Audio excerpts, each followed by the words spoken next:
Hello, जय हिंद प्यारे साथियों। देखिए आज हम लोग देखने वाले हैं क्लास 12 फिजिक्स से 70 अति महत्वपूर्ण क्वेश्चन जो आपके बोर्ड परीक्षा के लिए काफी ज्यादा महत्वपूर्ण वीवीआई क्वेश्चन है। तो जितने भी क्वेश्चन हम आपको आज के इस वीडियो में करवाएंगे सारा क्वेश्चन को याद कर लीजिएगा, क्योंकि काफी ज्यादा मेहनत करके तैयार किया हुआ क्वेश्चन है प्यारे बच्चों। और आपके बोर्ड परीक्षा में इसी टाइप के क्वेश्चन पूछे जाते हैं। तो पहला शर्त आपका यही होगा प्यारे बच्चों, जितने भी 70 का 70 क्वेश्चन करवाऊंगा आपको इस वीडियो को पूरा देख करके सारे क्वेश्चन को क्लियर कर लेना है, ठीक है। तो चलिए प्यारे बच्चों फटाफट शुरुआत करते हैं। और साथ में चैनल से पहली बार जुड़ते हैं तो चैनल को सब्सक्राइब करके बेल नोटिफिकेशन दबा लेना है। और जितना भी क्लास करवाऊंगा प्यारे बच्चों, ऑब्जेक्टिव हो या सब्जेक्टिव, सारा सब्जेक्ट का क्लास चलते करते चलना है, ताकि आपका प्यारे बच्चों बोर्ड एग्जाम में जो मिशन है 95%, 90% वो आप लोग पा सके, ठीक है। बहुत आसान है क्योंकि पैटर्न बहुत आसान है, ठीक है। तो चलिए प्यारे बच्चों शुरुआत करते हैं। उससे पहले आप लोग चैनल को सब्सक्राइब करके बेल नोटिफिकेशन दबा लेना और व्हाट्सएप ग्रुप में आप लोग जुड़ जाना, ठीक है। इस नंबर पर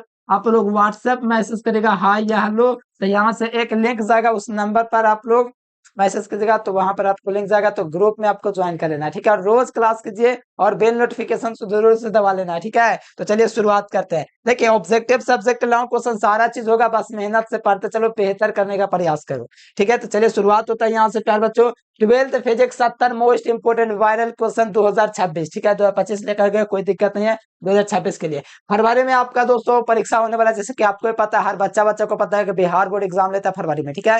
तो फरवरी में 1 फरवरी से स्टार्ट हो जाता है, मान लीजिए शुक्र हो या शनि आपका स्टार्ट ही हो जाता है 1 फरवरी से, ठीक है। तो यहाँ से देखिए आपका पहला नंबर क्वेश्चन आपका प्यार बच्चों, कितना आसान क्वेश्चन है बताओ। एक ओम बराबर क्या होता है? एक ओम किसके बराबर होता है, ये हमसे क्वेश्चन पूछा। अच्छा, एक ओम पूछा गया। हाँ प्यारे स्टूडेंट, एक ओम किसके बराबर होता है? तो भी बराबर आई आर पढ़े हो ना, तो हाँ, तो यहाँ से ओम का मान निकाल दो। भी बराबर आई आर होता है, तो यहाँ पर आर का मतलब प्रतिरोध, तो आर का मान निकालेंगे तो गुना में तो इधर आके भागा हो जाएगा, तो वोल्ट बटे एम्पियर। तो आर का मान क्या चाहिए हो गया? वोल्ट बटे एम्पियर। यहाँ पर राइट आंसर देखिएगा प्यार बच्चों, ए नंबर हो जाएगा। एक ओम बराबर क्या होता है? वोल्ट बटे एम्पियर होता है। कितना बढ़िया क्वेश्चन, एकदम जबरदस्त क्वेश्चन है। वोल्ट बटे एम्पियर, यहाँ पे देखो वोल्ट वोल्ट एम्पियर एम्पियर, तो यहाँ पर एक ओम बराबर वोल्ट बटे एम्पियर होता है। और ये प्रतिरोध का मात्रक होता है। किसका मात्रक होता है? प्रतिरोध का मात्रक ओम होता है। और चालकत्व का मात्रक म्यू होता है, लेकिन उसको बाद में देख लेंगे। पहले यहाँ पर एक ओम बराबर वोल्ट बटे एम्पियर, ध्यान रखना ऑप्शन नंबर ए। अगला क्वेश्चन देखिए, निकट दृष्टि दोष के लिए निम्नलिखित में से किसका व्यवहार किया जाता है? देखो निकट दृष्टि दोष को दूर करना है तो किसका प्रयोग किया जाएगा? तो देखिए निकट दृष्टि दोष में प्यारे बच्चों हम लोग यूज करते हैं अवतल लेंस का, ठीक है। निकट दृष्टि दोष को दूर करने के लिए किस लेंस का प्रयोग किया जाता है? अवतल लेंस। निकट दृष्टि दोष में क्या होता है कि दूर की वस्तुएं साफ साफ नहीं दिखाई देती है और पास की वस्तुएं साफ साफ दिखाई देती है, इसको निकट दृष्टि दोष कहते हैं, नाम से विपरीत है। और ये उत्तल लेंस के लिए हम लोग पता है किसका यूज करते हैं प्यार बच्चों? दूर दृष्टि दोष के लिए। और बेलनाकार लेंस आपको पता है प्यार बच्चों, बेलनाकार होता है, ये आप लोग को याद है, बेलनाकार जो होता है अबिंदुकता के लिए होता है। अब भाई फोकल जो है ज्यादा दृष्टि दोष के लिए होता है। चारों ऑप्शन को मैंने एक्सप्लेन कर दिया है और चारों में से एगो पक्का हर साल पूछा जाता है, तो इसको अच्छे तरीके से याद रखेगा प्यार बच्चों। यहाँ पर बाई फोकल जरा दृष्टि दोष के लिए, बेलनाकार दोष अबिंदुकता के लिए, और यहाँ पर अवतल लेंस किसके लिए प्रयोग करेंगे? निकट के लिए, और उत्तल लेंस के लिए दूर दृष्टि दोष, ठीक है। चारों में से एक नंबर आपका पक्का हर साल आ जाता है लगभग। देखिए निर्वात का पैरावैद्युत स्थिरांक आपका कितना होता है? बहुत हौला क्वेश्चन है प्यारे बच्चों, इतना आसान क्वेश्चन है कि आप लोग चुटकियों में ऐसे बजाएंगे आंसर दे देंगे। कितना वन निर्वात का पैरावैद्युत स्थिरांक कितना होता है? वन होता है। अगर मैं आपसे पूछूं पैरावैद्युत समर्थ इसका बताओ, अधिकांश स्टूडेंट, मैं कहता हूं जितना देख रहा अधिकांश स्टूडेंट गलत कर देगा, ठीक है। पैरावैद्युत समर्थ क्या हो जाएगा? पैरावैद्युत समर्थ अनंत हो जाएगा, क्योंकि निर्वात का पैरावैद्युत स्थिरांक 1 होता है, लेकिन पैरावैद्युत जो समर्थ होता है वो अनंत होता है। कैसे? पैरावैद्युत समर्थ अनंत होता है। और एक बात थोड़ा ध्यान में रखिएगा, पैरावैद्युत समर्थ का मात्रक होता है वोल्ट बटे मीटर, लेकिन पैरावैद्युत स्थिरांक इसका कोई मात्रक नहीं होता है, क्योंकि स्थिरांक का मतलब कांस्टेंट होता है और कांस्टेंट का अचर का कोई मात्रक होता ही नहीं है। तो याद रखना पैरावैद्युत स्थिरांक का मात्रक नहीं होता है, लेकिन निर्वात का पैरावैद्युत स्थिरांक 1 होता है और पैरावैद्युत समर्थ अनंत होता है। तो ये दोनों चीज आप लोग ध्यान में रखेगा। और जितना भी करवाता हूँ बोर्ड एग्जाम के पॉइंट ऑफ व्यू से करवा रहा हूँ और बोर्ड में सीधे टकरेगा क्वेश्चन, तो ध्यान रखेगा। और एग्जाम में मैं गारंटी लेता हूँ सेंटअप वाला होने वाला है किसी भी एग्जाम, उसमें 70 में 65 प्लस या 60 प्लस आप बना सकते हैं अगर मेहनत करते हैं तब। अगला देखो, निर्वात का पैरा वैद्युत समर्थ पूछा जरा। अभी मैंने बोला कि निर्वात का पैरा वैद्युत स्थिरांकवान होता है, पानी का पैरा वैद्युतांक स्थिरांकवान होता है, हवा का वन होता है, धातु का पैरा वैद्युतांक अनंत होता है। तो यहाँ पर हमसे पूछा जरा पैरा वैद्युत समर्थ। तो देखो पैरा वैद्युत समर्थ निर्वात का जो होता है ना वो अनंत होता है, लेकिन हवा का कितना पैरा वैद्युत समर्थ होता है ये बताओ तो। पता तो बहुत अच्छी बात है, नहीं पता है मेहनत कीजिए, पहले भी पढ़वा चुका हूँ, ठीक है। तो देखो इसका होता है 3 गुना 10 की घात 6 वोल्ट बटे मीटर। किसका होता है तो ध्यान में रखिएगा प्यारे बच्चों, ये होता है हवा का पैरा वैद्युत समर्थ। कितना होता है हवा का पैरा वैद्युत समर्थ। कोई दिक्कत वाली बात तो नहीं, दिक्कत होना नहीं चाहिए प्यारेलाल, मेहनत करना है तभी ना बढ़िया करेंगे, तो ध्यान रखना। और पानी का 180 होता है, निर्वात का वन पैरा वैद्युत स्थिरांक होता है, और पैरा वैद्युत समर्थ यहाँ पर अनंत हो जाएगा, निर्वात का ध्यान रखेगा, ठीक है। तो चलिए अगला क्वेश्चन देखिए प्यारे बच्चों, यहाँ पर आपका कहा जा रहा है कि हवा का पैरा वैद्युत समर्थ क्या होगा। अभी ना मैंने बोला, आप भी ना बताइए यहीं पर, बताओ हवा का पैरा वैद्युत स्थिरांक कितना होगा, सॉरी पैरा वैद्युत समर्थ। अभी मैंने बोला 3 गुना 10 की घात 6 वोल्ट बटे मीटर, तो ऑप्शन क्या होगा ए इसका सही जवाब हो जाएगा। ये क्या चाहिए तो इलेक्ट्रॉन पर चार्ज है, क्या चाहिए इलेक्ट्रॉन पर चार्ज है। और ये क्या चाहिए ये होता है प्रकाश की चाल। ये क्या चाहिए प्रकाश के चाल, प्रकाश की चाल ये होता है प्यार बच्चों, आप लोगों को पता होगा, नहीं पता तो आज पता कर लीजिए, प्रकाश की चाल है, ठीक है। और ये आपका इलेक्ट्रॉन पर चार्ज होता है, और ये हवा का पैरा वैद्युत समर्थ होता है, जो कि ऑप्शन नंबर ए होगा, ठीक है। आ जाओ अगला क्वेश्चन। एक पैरा वैद्युत समांतर पट्टिका के बीच पैरा वैद्युत देख लो, ऐसा क्वेश्चन आएगा तो थोड़ा ध्यान दे देना। एक पैरा वैद्युत समांतर पट्टिका संधारित्र, एक पैरा वैद्युत समांतर पट्टिका संधारित्रों के प्लेटों के बीच डाल देने पर, यानी एक पैरा वैद्युत समांतर पट्टिका, ठीक है, एक पैरा वैद्युत समांतर पट्टिका संधारित्रों के प्लेटों के बीच में डाल दिया जाता है, तो इसके दोस्तों धारिता का मान जो होता है हमेशा बढ़ जाता है। ऐसा क्वेश्चन हमेशा धारिता का मान, कोई पदार्थ डाल देगा ना पैरा वैद्युत पदार्थ, तो उसकी धारिता का मान बढ़ जाएगा। ये आंख मूंद के आप लोग लगा दीजिएगा एग्जाम में, ठीक है। अगला देखिए स्वीय प्रेरकत्व का मात्रक क्या होता है। ये मैग्नेटिज्म चैप्टर का क्वेश्चन है कि स्वीय प्रेरकत्व का मात्रक क्या होता है, तो आपको पता होना चाहिए। स्वीय प्रेरकत्व का मात्रक जो होता है ना वो आपका वेबर तो चुंबकीय फ्लक्स का होता है, ओम तो प्रेरक प्रतिघात धारितीय प्रतिघात का होता है, हेनरी तो चुंबकीय, ये तो हेनरी तो ये जगह आंसर, चुंबकीय क्षेत्र का क्या होता है गॉस होता है। तो देखिए स्वीय प्रेरकत्व अन्योन प्रेरकत्व अन्योन प्रेरण या प्रेरकत्व, स्वीय प्रेरकत्व अन्योन प्रेरकत्व प्रेरण प्रेरकत्व अन्योन प्रेरण, सबका मात्रक कैसे होता है हेनरी होता है। और एक हेनरी बराबर क्या होता है किसी को पता है तो कमेंट बॉक्स में लिखिए, एक हेनरी बराबर क्या होता है 1 वेबर प्रति एम्पियर। कमेंट करके बताइएगा प्यारे स्टूडेंट्स, बहुत मेहनत किए हैं आप लोग, मेहनत का आप लोग लाभ उठाइए और कमेंट बॉक्स में दीजिए आंसर। अगला देखिए किरचॉफ का धारा नियम। देखो धारा का नियम किससे संबंधित है, सोचो थोड़ा। किरचॉफ का धारा नियम, किरचॉफ का धारा नियम सोचोगे तो कौन से नियम से संबंधित है बताओ तो।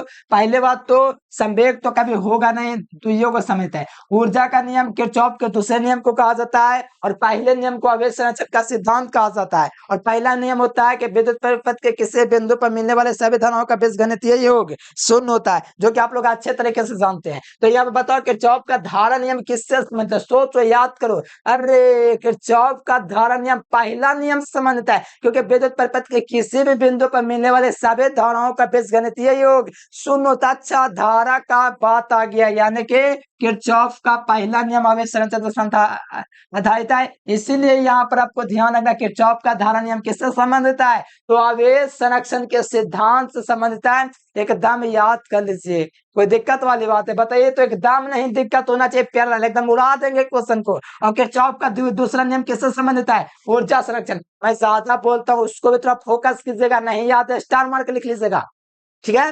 किरचॉफ का दूसरा नियम जो है ऊर्जा संरक्षण सिद्धांत, पहला नियम आवेश संरक्षण सिद्धांत, और किरचॉफ का धारा नियम आवेश संरक्षण सिद्धांत को ही कहा जाता है। Option A will be correct answer for this question. अगला देखो प्यारेलाल कहा जा रहा है आप लोगों का पैरा वैद्युता का मात्रक। अच्छा इस unit of the dielectricity, अच्छा पैरा वैद्युता का मात्रक पूछा जा रहा है, तो पैरा वैद्युता का फार्मूला क्या चाहिए होता है 1/4 पाए एफ इंटू क्या चाहिए होता है Q1 इंटू Q2 बट्टा में R स्क्वायर। तो यहाँ पर दो आवेश है तो दो आवेश का मात्रक कूलम स्क्वायर हो गया। 4 पाई का तो कोई मात्रक नहीं होगा क्योंकि ये कांस्टेंट संख्या है। बल का मात्रक न्यूटन होता है, और दूरी का मात्रक मीटर होता है, तो मीटर का स्क्वायर हो सका क्योंकि दूरी का स्क्वायर है। तो मिला लो प्यारे लाल, कहाँ पर आपका ऑप्शन मिला है एकदम फटाक से सटा के देखिए। कूलाम स्क्वायर बटे newton metre square, option number A में ही दिया गया है। कूलाम स्क्वायर बटे न्यूटन मीटर स्क्वायर, मिला लीजिए प्यारे स्टूडेंट्स, मिल रहा है नहीं मिल रहा है? अरे देखो तो आंसर तो साफ साफ मिल रहा है प्यारे बच्चों, एकदम होला क्वेश्चन है। अगला देख लीजिए, अगला क्वेश्चन देखिए, तो फोटोन का गतिज द्रव्यमान क्या होता है? फोटोन का गतिज, ध्यान से सुनिए, आपके बोर्ड में यहाँ से पक्का क्वेश्चन आएगा, फोटोन के गुण भी आएगा तो ये लिख देना। ध्यान से सुनिए, फोटोन का गतिज द्रव्यमान तो होता है प्यार बच्चों, मैंने ट्रिक दिया था HCl, याद रखो, क्योंकि ये क्या बोल रहे हो, HCl का क्या संबंध है संबंध, ध्यान दो, AC बटे लैम्डा, याद रखो क्या चीज, AC बटे लैम्डा, एल से लैम्डा, ए से एल, इसीलिए HCl मैंने ट्रिक दिया था, एससी बटे लैम्डा, क्या चाहिए, लैम्डा, तो यहाँ पर देख लो एससी बटे लैम्डा कहाँ दिया गया है, यही है फोटो का गतिज द्रव्यमान, HC बटे लैम्डा, HC बटे लैम्डा, अच्छा H बटे C लैम्डा दिया गया, अच्छा ये वाला ऑप्शन हो जाएगा, ठीक है, डी इसका सही जवाब हो जाएगा। H बटे C लैम्डा, थोड़ा आगे पीछे इसको दे सकता है, तो यहाँ ध्यान रखना H बटे C लैम्डा भी चलेगा, तो कोई दिक्कत वाली बात है। और फोटोन का विराम द्रव्यमान कितना होता है, फोटोन का विराम द्रव्यमान जो होता है प्यारे बच्चों कितना होता है, फोटोन का विराम द्रव्यमान 0, फोटोन का विवर्तन हो सकता है, फोटोन जो होता है प्रकाश की तरह कार्य करता है, ये सारा चीज हम आपको गुण में लिखवा चुके हैं, तो ये सब ध्यान में न रखना है, तो ये सब याद रखिएगा। फोटोन का संवेग क्या होता है, H बटे लैम्डा, ये सब सारा चीज करवाया हुआ है ना, करवाया फोटोन का सारा चीज। फोटोन का गतिज द्रव्यमान हमेशा याद रखना, H बटे C लैम्डा, फोटोन का विराम द्रव्यमान 0, क्या होगा प्यारे बच्चों, 0, कोई दिक्कत है तो बिल्कुल आप लोग देते जाएंगे आंसर। अगला क्वेश्चन देख लीजिए, फोटोन का विराम द्रव्यमान, अभी मैंने बोला कि फोटोन का विराम द्रव्यमान क्या चीज हो जाएगा, ठीक है, अभी ना मैंने बोला है, चलिए बता दीजिए यहाँ पर फोटोन का विराम द्रव्यमान क्या होता है, तो अभी मैंने बोला फोटोन का विराम द्रव्यमान 0, कितना होता है, फोटोन का विराम द्रव्यमान 0 होता है, एकदम होला क्वेश्चन है प्यारे बच्चों, ठीक है, फोटोन का विराम द्रव्यमान 0, लेकिन प्रोटोन का कितना होता है इसका बताओ तो, इसका होता है 1.6 गुना 10 की घात -27 kg, ये होता है, ठीक है, ध्यान रखिएगा, प्रोटॉन का विराम द्रव्यमान इतना होता है, लेकिन फोटोन का विराम द्रव्यमान 0 होता है, तो सही जवाब क्या होगा, ए नंबर। ये सब छोटी छोटी बातें जो आपको परेशान कर सकता है, आपको ध्यान में रखना है, और कहीं दिक्कत होता है नीचे कमेंट बॉक्स खुला रहता है, ठीक है, देखो ये जो होता है प्यारे बच्चों किसी का नहीं है, ठीक है, और इलेक्ट्रॉन का जो द्रव्यमान होता है वो होता है 9.1 गुना 10 की घात -31 kg, ये इलेक्ट्रॉन का द्रव्यमान है। अगला क्वेश्चन देखिए, कहिएगा तो पूरा ज्ञान देवे लगेगा, लेकिन आप लोग ध्यान लेने के लिए तैयार रहेंगे तब न देंगे। फोटोन का संवेग बताइए, अभी ना बताएं, H बटे लैम्डा, H बटे लैम्डा देख ले प्यारे लाल, कहाँ पर दिया गया है, ये आपका बे नंबर में, कितना मस्त मस्त क्वेश्चन है, आप लोग एकदम फटाफट आंसर देते जाएगा, कोई दिक्कत नहीं होना चाहिए।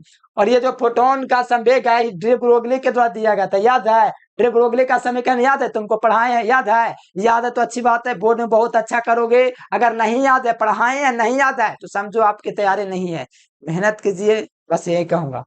फोटोन का संवेग क्या चाहिए होता है, H बटे लैम्डा, तो ऑप्शन क्या हो जाएगा, बे नंबर, एकदम इतना होला क्वेश्चन है। अब देखो यहाँ पर कोणीय बाण विक्षेपण का फार्मूला पूछा था, अच्छा कोणीय बाण विक्षेपण का फार्मूला, हाँ प्यारे स्टूडेंट्स, कोणीय बाण विक्षेपण का फार्मूला क्या होता है, तो कोणीय बाण विक्षेपण का formula mu we minus mu r into a होता है, ये होता है कोणीय बाण विक्षेपण का फार्मूला, मिला लीजिए कहां पर दिया गया, mu we minus mu r into a, mu we minus mu r into a, मिला लीजिए, ऑप्शन नंबर ए इसका राइट आंसर हो जाएगा, लेकिन दो दो ऑप्शन से मिल रहा है ना, सी ऑप्शन मिल रहा है, कोई दिक्कत नहीं है, पहले जो आएगा उसी को ना आंसर टिक लगाएंगे, इसीलिए ए नंबर होगा, mu we minus mu R जो जगह कोणीय बाण विक्षेपण का फार्मूला हो जाएगा, ठीक है, कैसे हो जाएगा, mu we minus mu R, अगर कोणीय बाण विक्षेपण क्षमता पूछे तो यहाँ पर फार्मूला बदल जाएगा, mu we minus mu R बटा में म्यू बाई -1 हो जाएगा, विक्षेपण क्षमता पूछेगा तब, बाण विक्षेपण क्षमता पूछेगा तब ये फॉर्मूला, ठीक है, कोई दिक्कत नहीं। अगला क्वेश्चन देख लीजिए, एक स्वस्थ व्यक्ति के आंख के लेंस की फोकस दूरी कितना होती है, तो एक स्वस्थ व्यक्ति के आंख के लेंस की फोकस दूरी, प्यार बच्चों क्या हुआ, दिक्कत क्या है, एक मिनट रुकिए, do you want to allow the music changes और डिलेस, ठीक है, चलो, हेलो हेलो, ध्यान दीजिए, एक स्वस्थ व्यक्ति के आंख के लेंस के फोकस दूरी लगभग क्या होती है, तो यहाँ पर लगभग कितना सेंटीमीटर होती है, तो 2 सेंटीमीटर होती है। ठीक है, बात को ध्यान रखिएगा। एक स्वस्थ व्यक्ति की आंख के लेंस की फोकस दूरी कितने सेंटीमीटर, तो 2 सेंटीमीटर। कितना, 2 सेंटीमीटर। हाँ, कहोगे गलत बता रहे हो। अरे प्यारे स्टूडेंट, आप गलत नहीं बता रहे हैं। आंख की लेंस की न्यूनतम दूरी जो होती है ना, आंख के देखने की स्पर्श दृष्टि की न्यूनतम दूरी, वो 25 सेंटीमीटर होता है, और अधिकतम दूरी जो होता है ना, अनंत होता है। लेकिन हमसे पूछा जा रहा है आंख के लेंस की जो फोकस दूरी होता है ना, वो 2 सेंटीमीटर होता है। कितना सेंटीमीटर, 2 सेंटीमीटर। ऑप्शन बेस का सही होगा। और जो विद्यार्थी गेस्ट क्वेश्चन नोट्स नहीं लिया तो इस नंबर पर कांटेक्ट करके ले लीजिएगा, और ग्रुप में भी जुड़ जाएगा। मेहनत से पढ़िए, बोर्ड एग्जाम में तबाही मचाना है ना, तो तैयार रहेगा। अगला देख लीजिए, उत्सर्जित फोटो इलेक्ट्रॉन की ऊर्जा निर्भर करती है, तो प्रकाश के तरंग दैर्ध्य पे, किस पर, उत्सर्जित फोटो इलेक्ट्रॉन की ऊर्जा निर्भर करती है, किस पर निर्भर करती है प्यारे बच्चों, फटाफट आप लोग कमेंट लगा दीजिए। और सभी बच्चे चैनल को सब देखिए, पहले बार जुड़ता है तो पहली बात आपको काम करना है, चैनल को सब्सक्राइब कर लेना है। तो उत्सर्जित फोटो इलेक्ट्रॉन की ऊर्जा निर्भर करती है प्रकाश के तरंग दैर्ध्य पर। याद है प्रकाश विद्युत प्रभाव, वो भी नहीं याद है तो हम क्या कर सकते हैं। जब किसी धातु सतह पर उच्च आवृत्ति का प्रकाश पड़ता है, तो धातु सतह से प्रकाश इलेक्ट्रॉनों का उत्सर्जन होने लगता है, जिससे प्रकाश विद्युत प्रभाव कहते हैं। जैसे मान लो धातु सतह, इससे प्रकाश पड़ेगा तो इस प्रकार से इलेक्ट्रॉनों का उत्सर्जन होने लगेगा। अब याद न रहता तो आप लोग क्या कीजिएगा, मेहनत कीजिए, रोज रोज पढ़िए, तब ना याद रहेगा।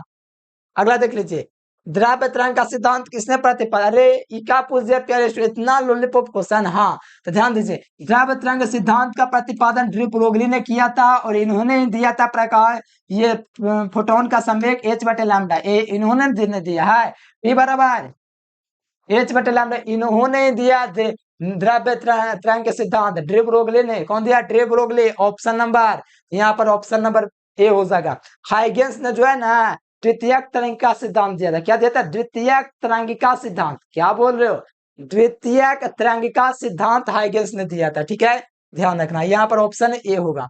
अगला देखो, प्रकाश विद्युतशील है, तो प्रकाश विद्युतशील है कि प्रकाश ऊर्जा को विद्युत ऊर्जा में बदलता है। क्या करता है, बता दीजिए फटाफट, एकदम मस्त क्वेश्चन है प्यारे बच्चों, 17 नंबर क्वेश्चन। और ये प्रकाश विद्युत प्रभाव वाला चैप्टर है, उसमें बड़े बढ़िया से हम आपको करवा चुके हैं, और इतना ज्यादा इंपॉर्टेंट क्वेश्चन है कि कोई शब्द नहीं है। क्वेश्चन ध्यान से देखो, थोड़ा सा दिमाग लगा, प्रकाश विद्युत सेल, यानी कि प्रकाश को विद्युत सेल में बदल रहा है, यानी कि विद्युत में बदल रहा है। प्रकाश विद्युत सेल, यानी कि प्रकाश को, विद्युत को नहीं, प्रकाश को विद्युत में बदलता है, प्रकाश विद्युत सेल कहलाता है। ऑप्शन बेस का सही जवाब हो सका। बहुत मस्त क्वेश्चन है, क्या ही बताएं, इतना बढ़िया क्वेश्चन है। अगला क्वेश्चन देख लीजिए, 18 नंबर क्वेश्चन, कि पूर्ण तरंग दृष्टिकारक में उपयोग होता है। देखो, पूर्ण तरंग दृष्टिकारक में हम लोग यूज करते हैं 2 डायोड का। कितना डायोड, 2 डायोड, यानी कि पूर्ण तरंग दृष्टिकारक में 2 डायोड का यूज करते हैं। और एक क्वेश्चन हम बोले थे, बहुत ज्यादा इंपॉर्टेंट है, एनपीएन ट्रांजिस्टर को बहुत अच्छा से समझा चुके थे। और 14वां चैप्टर है, ये बहुत ज्यादा इंपॉर्टेंट चैप्टर है फिजिक्स का। देखो कौन कौन इंपॉर्टेंट है, पहला दूसरा इंपॉर्टेंट चैप्टर है, उसके बाद 7वां चैप्टर है, उसके बाद 9वां 10वां है, फिर उसके बाद आपका 14वां चैप्टर है। ये जो 4 चैप्टर आपको मिलने दिख रहा है, सबसे महत्वपूर्ण चैप्टर है फिजिक्स का। अगर बोर्ड एग्जाम में तबाही मचाना है, तबाही एकदम फाड़ना एग्जाम में, तो पहला दूसरा इलेक्ट्रोस्टैटिक, 7वां चैप्टर अल्टरनेटिंग करंट, 9वां 10वां ray optics wave optics. Option यहाँ पर जो चौथा है 14वां चैप्टर है अर्धचालक वाला, कंडक्टर वाला। ठीक है, तो महत्वपूर्ण चैप्टर, सब पढ़ लीजिएगा ना, बढ़िया से। 70 में 70 को रोकेगा कोई नहीं, और ये नहीं पढ़ेगा उसको 70 नंबर तो दूर की बात है, 50 नंबर ना आएगा, इतना ना पढ़ेगा था। अगला देख लीजिए, इलेक्ट्रॉन पर विशिष्ट आवेश क्या होता है, तो इलेक्ट्रॉन पर चार्ज कितना होता है उसको डिवाइड करेंगे, कितना होता है, इतना चार्ज होता है। मास कितना होता है इलेक्ट्रॉन पर, तो 9.1 गुना 10 की घात माइनस 31 kg। अच्छा, ये ऐसा होना चाहिए। हाँ प्यारे, इसको भाग करोगे ना तो आपका ये वाला आंसर आ जाएगा, करने गया। ऑप्शन नंबर ए हो जाएगा। 1.8 गुना 10 की घात 11 गुलाम प्रति केजी होता है। कैसे होता है, 1.18 गुना 10, 1.8 गुना 10 की घात 11 गुलाम प्रति केजी इलेक्ट्रॉन के विशिष्ट आवेश का मान होता है। ध्यान रखिएगा, ठीक है। आइए आगे क्वेश्चन देखते हैं। प्लांक स्थिरांक का मात्रक क्या होता है, ऑप्शन में ऐसे कैसे हो गया है। प्लांक स्थिरांक का मात्रक क्या चीज होता है, प्लांक स्थिरांक का मात्रक तो जो सके, लेकिन प्लांक स्थिरांक का क्या पूछा जा रहा है, मान पूछा जा रहा है। अब कहोगे आपको पढ़ने में ना रहा है, स्थिरांक लेके नियतांक लिखा हुआ है। अरे प्यारलाल, नियतांक या स्थिरांक या सब कांस्टेंट का ना रूप है। अरे प्लांक नियतांक इंग्लिश में क्या शब्द ना आएगा, कांस्टेंट। नियतांक बोले स्थिरांक बोले, क्या चीज है। तो प्लांक नियतांक का मान होता है 6.6 10 की घात माइनस 34 यहाँ से जूल सेकंड। क्या चल जाएगा, 34 जूल सेकंड। मिला लो 6.6 गुना 10 की घात minus 34, choose second, option A will be correct answer. देख रहे हो कितना मस्त क्वेश्चन है, एकदम तबाही मचा दीजिए, फाड़ दीजिएगा क्वेश्चन को एग्जाम में। और आप लोग तो फाड़ ही रहे हैं मेहनत करके, अपना वीडियो को देख रहे हैं ना, तो जाने वाला चला गया, एक दो क्वेश्चन देख करके आप लोग है कि मेहनत कर रहे हैं। आप जैसा स्टूडेंट्स 35 से 35 करेगा, बस रोज मेहनत करिए, और खाली ऑब्जेक्टिव करने वाला नहीं करेगा, सब्जेक्टिव क्लास भी करना पड़ेगा, लॉन्ग क्वेश्चन भी करना पड़ेगा, तब ना बोर्ड में बढ़िया नंबर उठेगा, ऐसा ही उठ जाता है नंबर। तो ध्यान रखिए, मेहनत कीजिए, रोज एक दो लॉन्ग क्वेश्चन प्रैक्टिस कीजिए। अगला देखिए, किसी विकिरण के क्वांटम में एक निश्चित ऊर्जा होती है, इसको हम लोग कहते हैं फोटोन।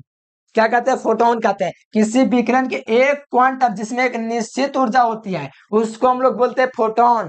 फोटोन प्यार बच्चों, आपको मैंने बोला है कि प्रकाश की तरह कार्य करता है।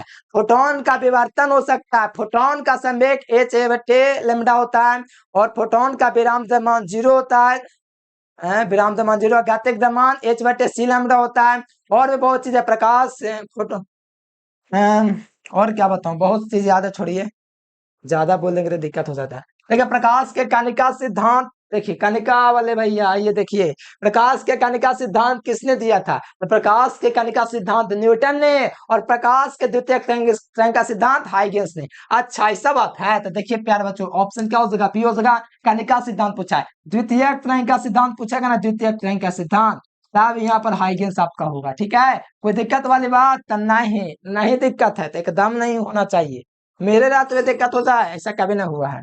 अगला देख लो प्यारे स्टूडेंट, हाँ ये क्वेश्चन लगाओ, थोड़ा सोच समझ के, थोड़ा सोच समझ के लगाओ, कि बढ़िया से सारा का सारा मैं आपको पीडीएफ में दे रखा हूँ, और जितना 10वां चैप्टर में फार्मूला लिखवाया हूँ, उससे बार ये फार्मूला नहीं आएगा। ठीक है, और ये मैं कई बार आपको बताया हूँ, और कई बार कला संबंध फार्मूला में मैंने दिया है, तो इस बात को थोड़ा ध्यान रखिएगा।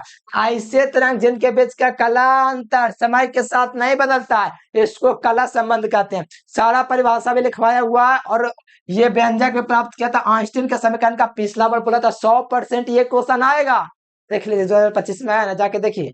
उसी प्रकार यहाँ पर देखिए, ऐसा तरंग जिनके बीच का कलांतर समय के साथ नहीं बदलता है, इस समीकरण कराने से पहले हम आपको करवाए थे, कला संबंध कहते हैं। ऐसा तरंग जिसके बीच का कलांतर समय के साथ नहीं बदलता, मैंने कला में अंतर समय के साथ नहीं हो रहा है, कला समान रहा है, तो उसको बोलते हैं कला संबंध। यानी समय के साथ कलांतर नहीं हो रहा है, कलांतर में कोई अंतर नहीं आ रहा है, तो यहाँ पर इसी को हम लोग बोलते हैं कला संबंध।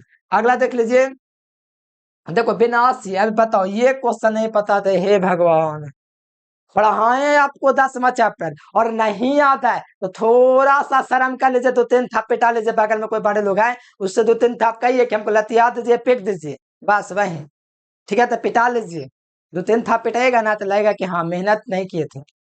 विनाशी व्यतिकरण के लिए पदांतर होना चाहिए, तो विनाशी के लिए क्या होना चाहिए? तो विषम होना चाहिए। तो λ/2 का कैसा होना चाहिए? विषम होना चाहिए, मिला लो, λ/2 का विषम गुना, देख लीजिए कितना बढ़िया क्वेश्चन है। अब ये सब क्वेश्चन नहीं ध्यान रहेगा तो किसकी गलती? हमारी गलती कि आपकी गलती? तो कहोगे मेरी गलती, तो पिटाव जो हो जाएगा ऑनलाइन। सब बताया हुआ चीज है कि किसी विनाशी व्यतिकरण के लिए λ/2 जो होता है, इसका क्या चीज होता है? तो ध्यान रखना, हमेशा λ/2 का हमेशा विषम गुणज होता है। विनाशी के लिए पूछेगा ना, तो विषम गुणज होता है, बस इतना ध्यान रखो, λ/2 का विषम गुणज, ऑप्शन नंबर सी हो जाएगा। अगला क्वेश्चन देखो, रचनात्मक व्यतिकरण के लिए किसी बिंदु पर मिलने वाले का कलांतर कितना होता है? अब ये क्वेश्चन बता दीजिए, अब ये क्वेश्चन भी ना बताएगा तब तो पिटेंगे। ये क्वेश्चन बता, रचनात्मक व्यतिकरण पढ़ा चुके हैं आपको पूरा बढ़िया से व्यतिकरण, तो ये क्वेश्चन आप लोग फटाफट बता दीजिए, रचनात्मक व्यतिकरण के लिए पूछा जा रहा है, और थोड़ा सोच समझ के लगाना, ये नहीं कि अंथाइए लगा दीजिएगा। ठीक है, तो यहाँ पर बता दीजिए, रचनात्मक व्यतिकरण के लिए कलांतर पूछा जा रहा है, और किसी बिंदु पर मिलने वाले दो तरंगों के बीच का कलांतर। तो मैंने बोला कि रचनात्मक व्यतिकरण के लिए पूछेगा किसी भी बिंदु पर दो तरंगों के बीच का कलांतर, तो वहां पर 0 हो जाएगा। अब क्यों 0 हो जाएगा? तो सारा चीज हम आपको फॉर्मूले के साथ सिद्ध करवाए थे कि 0 हो जाता है। और रचनात्मक व्यतिकरण के लिए जो पदांतर होता है, कलांतर होता है, 2n पाई होता है, 2n पाई। और यहाँ पर इसका जो मान हो जाएगा, प्यार बच्चों ध्यान में रखना है, 0 हो जाएगा, क्योंकि रचनात्मक व्यतिकरण में पहले बात तो क्वेश्चन बैंक में आया हुआ है, इसलिए मोस्ट VBI के क्वेश्चन के श्रेणी में आ जाता है, क्वेश्चन बैंक के जितने भी क्वेश्चन होते हैं। अब बताओ, ये क्वेश्चन मैं बताऊं, बताओ, ये मैं 4-5 साल से लगातार करवा रहा हूँ, 4 साल से, 2100 में करवाया, 2200 में, 2300 में, 2400 में, 2500 में।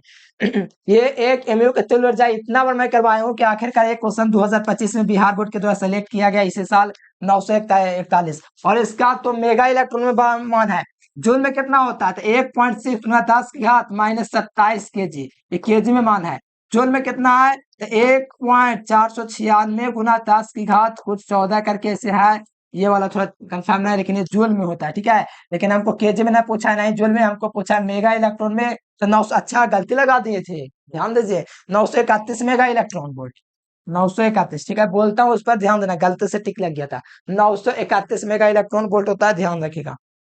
अगला क्वेश्चन, फेनल जेडेफ का मान क्या होता है? तो ए स्क्वायर बाई लेमडा होता है। फेनल फार्मूला होता है, फेनल जेडेफ का जो मान होता है ये आपका होता है ए स्क्वायर बटे लेमडा। मिला लीजिए कहाँ पर दिया गया, जेडेफ का मान कहाँ पर दिया गया है?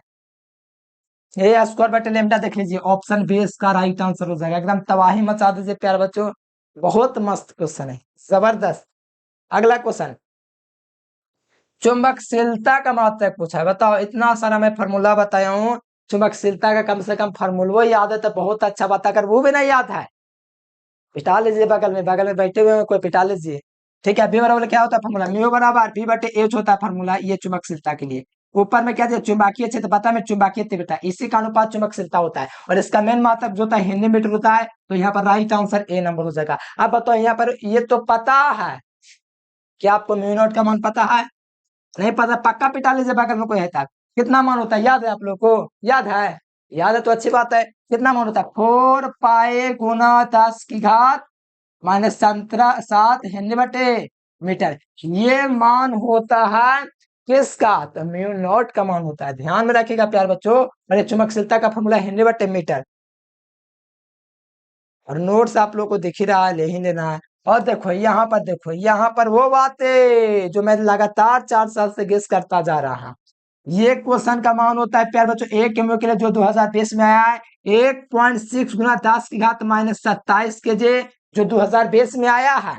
और ये देखिए इस साल ये वाला आया है 1.931 मेगा इलेक्ट्रॉन 2025 में।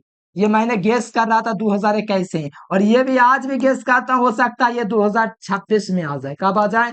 2026 में। तो तीनों मान होता है एक म्यू का, ए म्यू का 1.92 गुना 10 की घात -10 जूल, ये होता है एक एमयू का मान, ठीक है। कोई दिक्कत बात है? तीनों ऑप्शन राइट होगा, इसीलिए कोई एक ऑप्शन को टिक लगाइए, all of above all of this.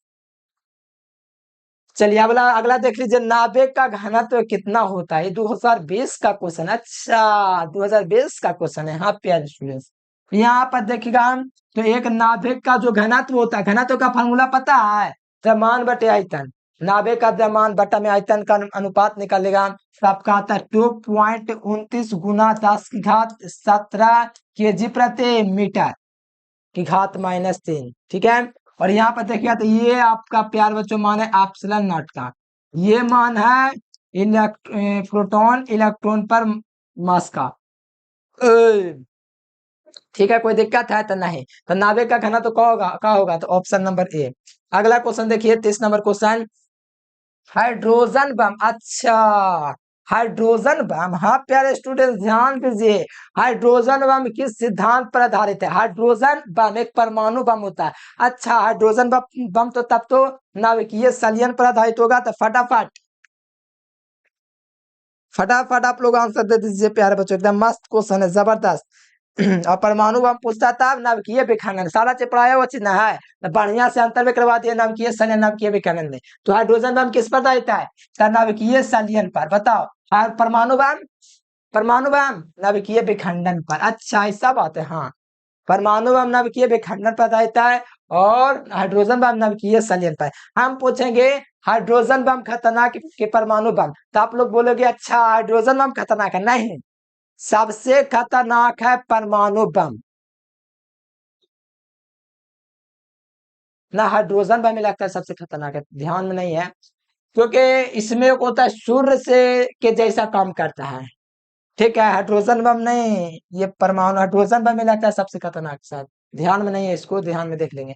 Sodium का कार्यफलन कितना होता है? तो ये क्वेश्चन मोस्ट वीवीआई क्वेश्चन है, देखो 22 के से क्या चे बोलते 2022 के मॉडल पेपर में पूछा गया और 22 के फाइनल में भी क्वेश्चन आया था। सोडियम का कार्यफलन 275 इलेक्ट्रॉन, सोडियम का कार्यफलन 275 होता है 2.75। ठीक है, ये कैल्शियम ये तो नहीं होगा, ये भी नहीं होगा, ये भी नहीं होगा, तो यहाँ पर आपको याद रखना 2.75 होता है सोडियम का कार्यफलन। एक मेगा के बाद आज सुबह सुबह बताएं, सारा चीज लिखवाया हुआ सुबह सुबह में ही। ठीक है, तो सारा चीज मैंने बताया है कि एक मेगा जो होता है 10 की घात 6 होता है। एक मेगा बराबर, एक मेगा 10 की घात 6 होता है। एक माइक्रोज होता है -6 होता है, लेकिन मेगा के बाद पूछा जा रहा है। और इलेक्ट्रॉन वोल्ट क्लास में लगा हुआ है, और इलेक्ट्रॉन वोल्ट का मान कितना होता है, तो इतना होता है। अब बताओ इसमें और इसमें आप लोग जोड़ोगे तो कितना आ जाएगा, घात जोड़ने के बाद तो ये आ जाएगा 1.6 गुना 10 की घात -13 आ जाएगा, तो जूल आ जाएगा। तो मिला लीजिए कौन सा ऑप्शन हो जाएगा। तो यहाँ पर राइट आंसर जो है प्यारे बच्चों आपका बी नंबर होगा, क्योंकि एक मेगा 10 की घात 6 होता है, इलेक्ट्रॉन वोल्ट का मान इतना होता है। तो पावर को आप लोग जोड़ोगे 19 और 6 को, तो आपका -13 आएगा। तो यहाँ पर सही जवाब मिला लीजिए बी नंबर। कितना हौला क्वेश्चन है। अब ये क्वेश्चन आएगा बोर्ड में कि अधिकांश लोग ना बना पाता है, क्योंकि ये थोड़ा सॉल्व करना पड़ा, फिर बन गया, बहुत इजी चीज है। अगला देख लो, एक माइक्रो कूलम क्या होता था, माइक्रो के बात किया जा रहा था -6 हो जाएगा, या सुबह में पढ़ा है। ठीक है, -6 हो जाएगा, माइक्रो की बात करेगा। नैनो के बात करेगा तो माइनस का -9 हो जाएगा, और पिको के बात आएगा तो -12। और सुबह में ना करवाए, बताइए तो इतना आसान आसान चीज है, तो आपको लगाना क्या है, ऑप्शन नंबर ए इसका राइट आंसर होगा प्यारे बच्चों। क्या बताएं, बहुत बढ़िया क्वेश्चन है। एक नैनो कुलाम बराबर होता है, किसके बराबर होता है, एक नैनो कुलाम। एक नैनो कुलाम जो होता है ना 10 की घात माइनस कितना होता है, 10 की घात -9 कुलाम होता है। ये तो माइक्रोवेव है, क्या चाहिए, माइक्रो ना है, हाँ। ये क्या चाहिए, पीको ना है, हाँ पीको है। तो माइक्रो के बाद नैनो के बाद क्या, इसलिए 10 की घात -9 कुलाम हो जाएगा, कोई दिक्कत वाली बात नहीं है।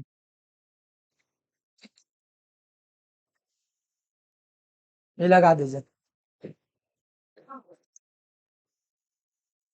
पूछा जा रहा है डेविसन जन्म प्रयोग में इलेक्ट्रॉन के जिस प्रकृति का सत्यापन हुआ, वो तरंग प्रकृति था कि कण प्रकृति था। थोड़ा सोच समझ के लगा दो, क्योंकि मैंने ये क्वेश्चन आपको बहुत बढ़िया से प्रकाश विद्युत प्रभाव चैप्टर में पढ़ा दिया है, तो कोई दिक्कत वाली बात नहीं। नाविक चैप्टर तो बहुत अच्छा से पढ़ा दिए, ठीक है। तो नाविक वाला चैप्टर पढ़े हैं ना, 13वां चैप्टर, तो उसमें डेविसन जन्म प्रयोग में इलेक्ट्रॉन के जिस प्रकृति का सत्यापन हुआ वो था तरंग प्रकृति। क्या था, तरंग प्रकृति। यानी कि डेविसन प्रयोग में इलेक्ट्रॉन के जिस जिस प्रकृति का सत्यापन हुआ, कौन से बारे में सत्यापित हुआ, तो ये वेव नेचर का है, कौन, तो इलेक्ट्रॉन।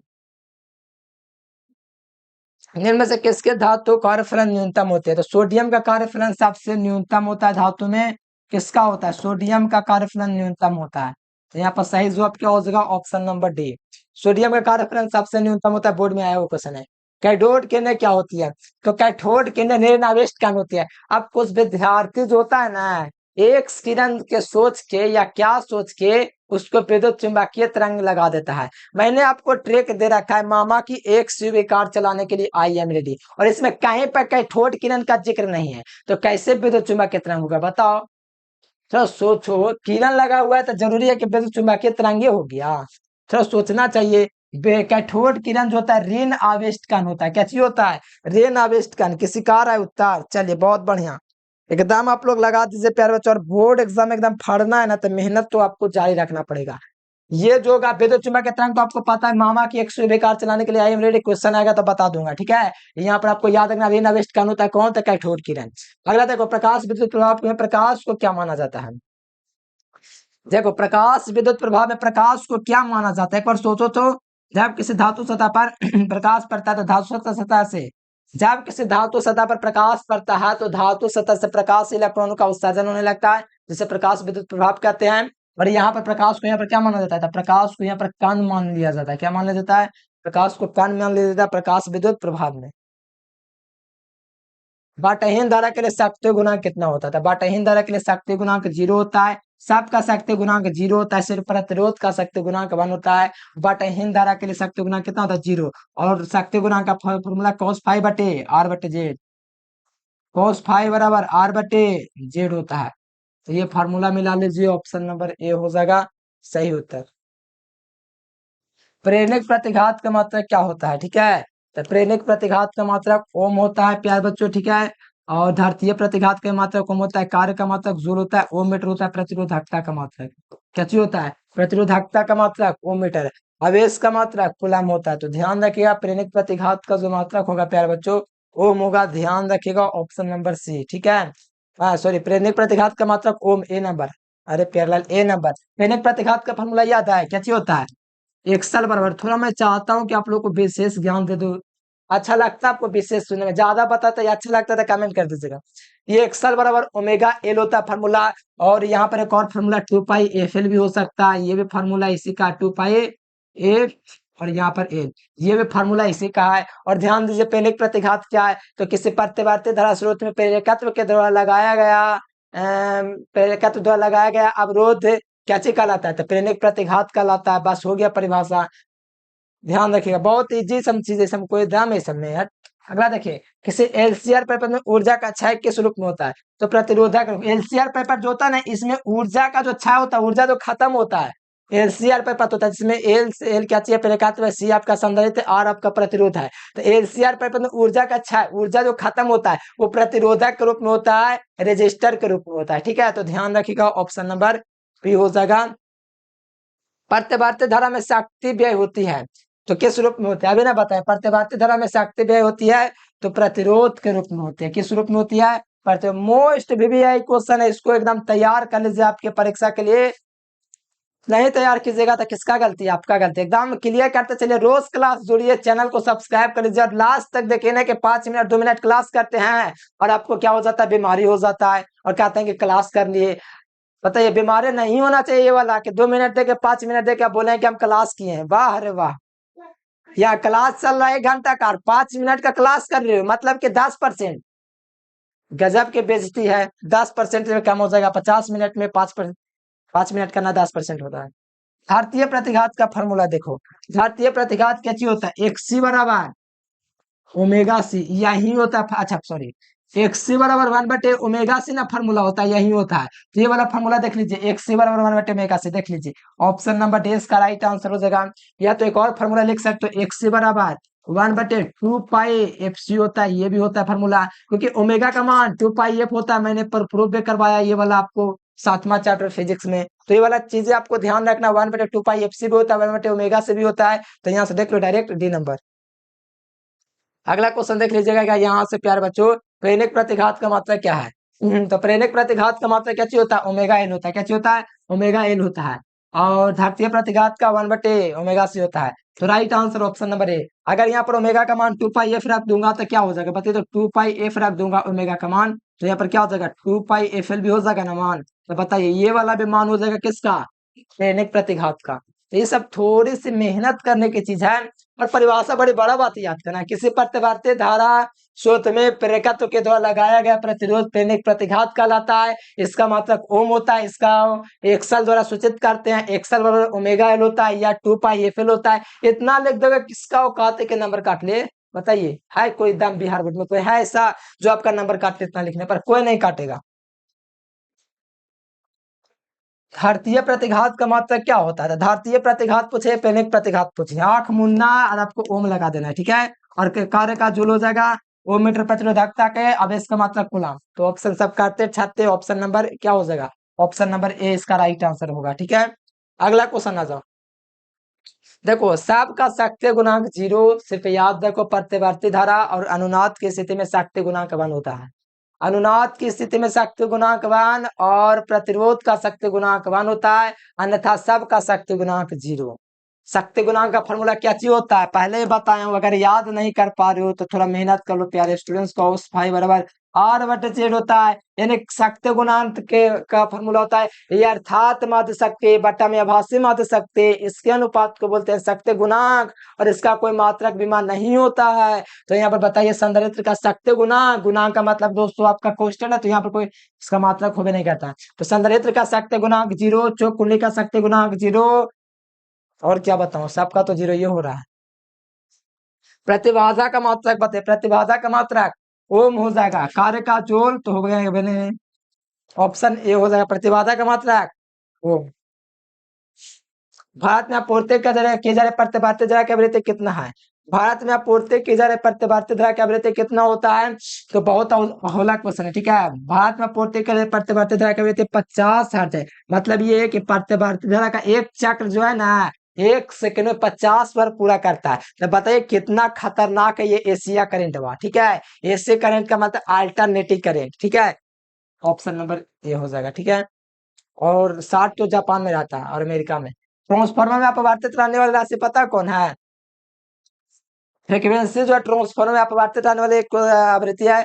और ये क्वेश्चन लग रहा है कि 26 में आ जाए ट्रांसफार्मर का सिद्धांत। थोड़ा सोच समझ के आगे बढ़िए और मेहनत करिए। ट्रांसफार्मर वाला इतना बढ़िया से करवाया हूँ, सबको याद हो गया था। भुला गया तो उसको पिटाइया तो चाहिए। मेहनत नहीं किया, भुला दिया, ठीक है। ऑप्शन सी हो जाएगा। ध्रुव प्रबल का मात्रक the S unit of pole strength. ध्रुव प्रबल का परिभाषा याद है? तो नहीं याद है। ध्रुव प्रबल कौन सी राशि याद है? नहीं याद है। कुछ पता नहीं है तो क्या कर रहा है? ये बता देगा तुम लोग कि अगर पढ़ाए हैं तभी आपसे पूछ रहे हैं, नहीं पढ़ाए हैं तब कोई दिक्कत नहीं, आप पॉजिटिव हैं। जो पढ़ाए हैं जिसको नहीं याद वो नेगेटिव है। तो बताओ ध्रुव प्रबल कौन सी राशि नहीं पता तो चटाक से ऑनलाइन लगता है, ठीक है। ध्रुव प्रबल का मात्रक पहले जानिए क्या चीज होता है? एम्पियर मीटर होता है। कहोगे ये क्या बोल रहे हो एम्पियर मीटर? हाँ तो कैसे होता है सारा चीज बता चुका हूँ। पी बराबर क्या होता है? एम इंटू ट्वेल्व होता है ना मेरे प्यारे बच्चों। इस प्रकार से मैं आपको करवाया हूँ कि ध्रुव प्रबल और चुंबकीय लंबाई गुणनफल को चुंबकीय ध्रुव गुण कहते हैं। यहाँ से इसका मात्रक निकाल सकते हो, इसको स्मॉल एम से सूचित करते हैं। तो यहाँ से आप लोग निकालेगा इसका मात्रक वगैरह तो आपका निकाल जाता है एम्पियर मीटर, जो कि बहुत बार पहले करवा चुका हूँ। अभी मन नहीं है निकालने का, लेकिन आप लोग ध्यान रखिए एम्पियर मीटर। वोल्ट मीटर किसका होता है? विद्युत फ्लक्स का होता है, खत्म हो गया। कूलाम मीटर किसका होता है? कूलाम मीटर होता है विद्युत ध्रुव आघूर्ण का। इनमें से कोई नहीं होगा तो होगा नहीं करेगा। क्या होगा? ध्रुव प्रबल का मात्रक एम्पियर मीटर। ध्रुव प्रबल कौन सी राशि है? कमेंट करो और ध्रुव प्रबल की परिभाषा बताओ कि ध्रुव प्रबल पोल स्ट्रेंथ की परिभाषा क्या है। चुंबक देखियो ना कहाँ पर चुंबक का मान अधिकतम होता है, वहीं पर ध्रुव प्रबल होता है। थोड़ा ध्यान से सोच समझ के याद रखना, कमेंट करना ही है। म्यू नॉट का, अच्छा ये न्यूटन वाले भैया क्या कर रहे हैं यहाँ पर बताओ। इंसान के साथ में ये जानवर क्या कर रहा है? 10⁻⁷ हेनरी बटे मीटर लगा लो, ठीक है। ये लगा लो सब में। तो 4 पाई म्यू नॉट बटे 4 पाई का मान 10⁻⁷ हेनरी बटे मीटर, ऑप्शन ए। अगला क्वेश्चन देखिए चुंबकीय क्षेत्र का मात्रा है टेस्ला ना होता है भैया। कितना होता है? टेस्ला होता है। इवन वेबर बटे मीटर स्क्वायर, ये तो होता है 1 टेस्ला बराबर। अच्छा ये तो ठीक है, दोनों ऑप्शन हो जाएगा। 1 टेस्ला बराबर 1 वेबर बटे मीटर स्क्वायर होता है, या तो न्यूटन बटे एम्पियर मीटर, इस प्रकार से, ठीक है। तो ध्यान रखें यहाँ पर आप लोग को याद रखना है, दोनों ऑप्शन हो जाएगा। याद रखो दोनों ऑप्शन हो जाएगा। चुंबकीय क्षेत्र का मात्रक बोर्ड में बड़ी बार आया है। विद्युत चुंबकीय तरंग वाला गुण कौन है? तो बताइए विद्युत चुंबकीय तरंग गुण कौन प्रदर्शित करता है? तो अब आइए गया ट्रेक मामा की एक स्वीकार चलने के लिए। मामा के का मतलब गामा किरण, तो गामा किरण सूर्य मिल गया। गामा किरण क्या चीज होगा? विद्युत चुंबकीय तरंग हो जाएगा प्यार बच्चों। बाकी अल्फा है, बीटा है, तो ये सब विद्युत चुंबकीय तरंग नहीं है। दिक्कत है? बताइए प्यारे बच्चों कितना बढ़िया क्वेश्चन है। अगला क्वेश्चन देखिए, अगला क्वेश्चन का है किसकी महत्तम वेदन क्षमता होती है? बताओ किसकी महत्तम वेदन क्षमता होती है? गामा किरणों के महत्तम वेदन क्षमता का, गामा किरण का। हाँ प्याला किसी को भी वेद सकता है, आपको वेद देगा पता नहीं चलेगा। वेद का मतलब समझता नहीं, एकदम आर पार कर दे। तो किसकी महत्तम वेदन क्षमता? तो गामा किरण का। और गामा किरण कितना कौन होता है? एक्स किरण होता है। गामा किरण कितना? एक्स किरण होता है। क्या कर सकते हो? तो राइट आंसर से नंबर लगा सकते हो और कुछ नहीं कर सकते। अगला देख लीजिए, कागज का पैराबैद्युत सामर्थ्य कितना होता है? कागज का पैराबैद्युत सामर्थ्य 14 × 10⁻⁶ वोल्ट बटे मीटर होता है। और ये हवा का है। क्या चीज का है? हवा का है। ये छोड़िए, यहाँ पर आपको याद रखना है कागज का पैराबैद्युत सामर्थ्य 14 × 10⁻⁶ वोल्ट बटे मीटर, ऑप्शन बी हो जाएगा। एक फैरा एक को एक पिको के बाद है, पिको के बाद आंख मुनिए और सी नंबर लगा दीजिए। पिको का मतलब 10⁻⁻12। नैनो के बाद करेगा तो -9, माइक्रो के बाद करेगा तो -6। कोई दिक्कत है प्यारे बच्चों? 58 नंबर देखिए तो 1 कूलम मीटर का मान कितना होता है? बताइए। इतना हौला क्वेश्चन है कि क्या है बताए। 3 × 10⁻29 ये वायु होता है। ये होता है प्यार बच्चों किसका मान, तो ध्यान में रखिएगा प्यार बच्चों हमेशा एक प्रकार ये 6 × 10⁻⁻⁹ भाई 1 कूलम मीटर का मान होता है। और ध्यान रखिएगा विद्युत ध्रुव घूर्ण का मात्रक है किसका, पोल स्ट्रेंथ जो होता है ना, विद्युत ध्रुव घूर्ण का मात्रक है ये, ठीक है ध्यान रखना कूलम मीटर। विद्युत ध्रुव घूर्ण इलेक्ट्रिक डाइपोल मूवमेंट, ठीक है इसका मात्रक होता है कूलम मीटर। और इसका मान कितना हो जाएगा, तो सी नंबर का होगा, सी नंबर। अगला देखिए एक वॉट यूनिट यानी कि 1 इलेक्ट्रॉन 1 किलोवाट घंटा किसके बराबर है, तो 10.6 × 10⁻⁶ जूल होता है। कैसे होता है तो बहुत बार बता चुका हूँ, बस आप लोग याद कर लो। मैट्रिको से पढ़ते आ रहे हैं, एक किलोवाट घंटा बराबर कितना होता है, तो ये होता है, ध्यान रख लो। अगला क्वेश्चन देख लो और बता दो प्यार बच्चों। अगला क्वेश्चन, अगला देख लो नीला रंग के लिए पूछा जा रहा है, तो बेबी वाइज वाला ट्रिक लगा दो, कोई दिक्कत है, बुरा ना लगेगा आप लोग लगा देंगे तब। बे पेर वाई जे बट 0 हो गया, ब्लैक के लिए, ब्राउन के लिए 1, रेड के लिए 2, ऑरेंज के लिए 3, येलो के लिए 4, ग्रीन के लिए 5, ब्लू के लिए 6। तो ब्लू के लिए पूछा जाए नीला रंग, तो 6 हो जाएगा इसका। क्या हो जाएगा, कार्बन प्रत्युत के कलर कोड का मान कितना हो जाएगा, तो 6 हो जाएगा। ट्रिक बता दिया, बस याद रखो ऑप्शन नंबर सी। अगला क्वेश्चन, औसत रंग कहलाता है, तो पीला कलर औसत कलर है। पीला कलर इज एवरेज कलर। चौक कुंडली का कार्य सिद्धांत किस पर है, बताओ इसका। चौक कुंडली का जो कार्य सिद्धांत है किस पर आधारित है, फटाफट लगा दीजिए कि चौक कुंडली का जो कार्य सिद्धांत है किस पर आधारित है। तो याद रखना किस पर आधारित है, स्वप्रेरण पर आधारित है। किस पर आधारित है, स्वप्रेरण। यानी कि स्वप्रेरण का मतलब समझते हो, बताओ नहीं पता है तो पिटैया तो घट रहा है, एकदम घट रहा है पिटैया आपका। स्वप्रेरण नहीं पता है, अन्योन प्रेरण नहीं पता है, तो कर क्या रहे हो बताओ। पानी लो, ये चुल्लू भर का पानी है, थोड़ा सा पानी पी लो, फिर नाक इसमें लगा के घोट लो, ठीक है। ये ठिप्पी में एगो पानी लो और घोट लो।